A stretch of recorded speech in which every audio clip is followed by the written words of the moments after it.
Another great use for the slotted swing trainer is with chipping and pitching.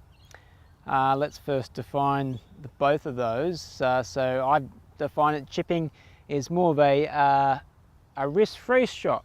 So it's nice, sort of a quick, firm stroke. You're going to create the speed with your little turn. You're not creating it with your wrists hinging. So your pitch shot is when you start to get a little bit of wrist action here, so you get wrist action down there. Chipping, no wrist action, no wrist action. Pitching, hinge, hinge. So use the slotted trainer to play around with those very simple two concepts. No wrist, hinge, hinge. And then just get some feedback.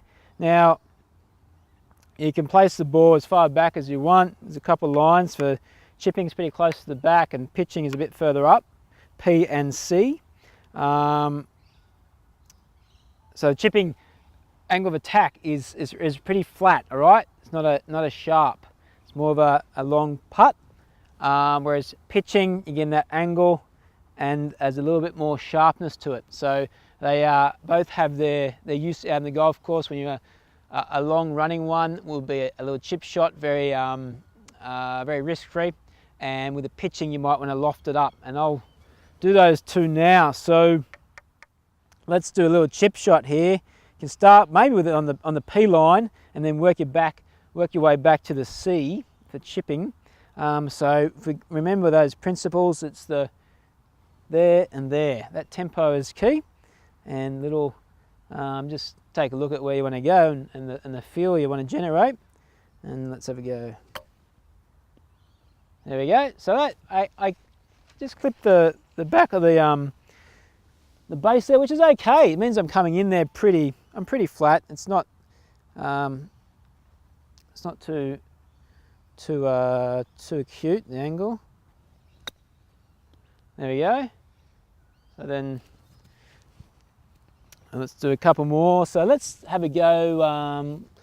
If I look at that shot, I just need to get a bit more speed to it. So it's that ball position, my sternum, and then I like to have a little bit open with the stance, slightly forwards. There we go, and that's right up there. So actually had a look at how far I want to go. So that's your pitch shot, and you can play around with it. Check out where you're hitting the grass. They'll give you some feedback. You can try putting it right back. Let's see it. I'm going to put this centimetre, half an inch, but we just keep the same principles, nice and firm.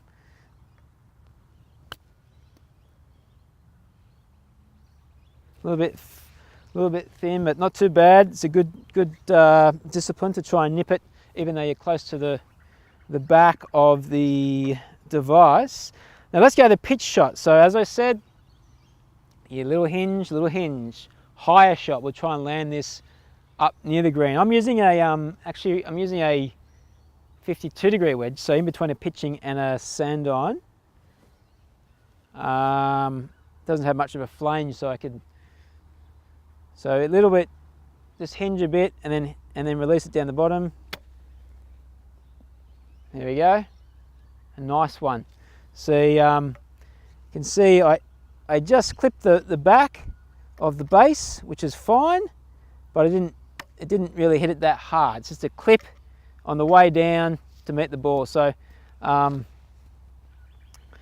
again, just play around with it. You know, let's say you want to be on the course, you need to hit all the shots. Let's go with go back to the chip. That little firm. There we go. Let's go back to the pitch. So this time, again, I'm going to I open the club a little bit. I like doing that. Regrip it. And just imagine good speed in my right hand coming underneath it. I'm going to release on it.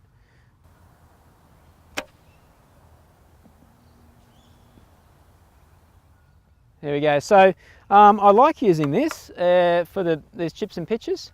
You can use the poles as well if you want. I think mastering your angle of attack and those two shots is number one, even before the pole. So it'd be that the chip shot, no wrists, good speed, and then little pitch, little wrist hinge, and keep that right hand coming underneath there with good speed again.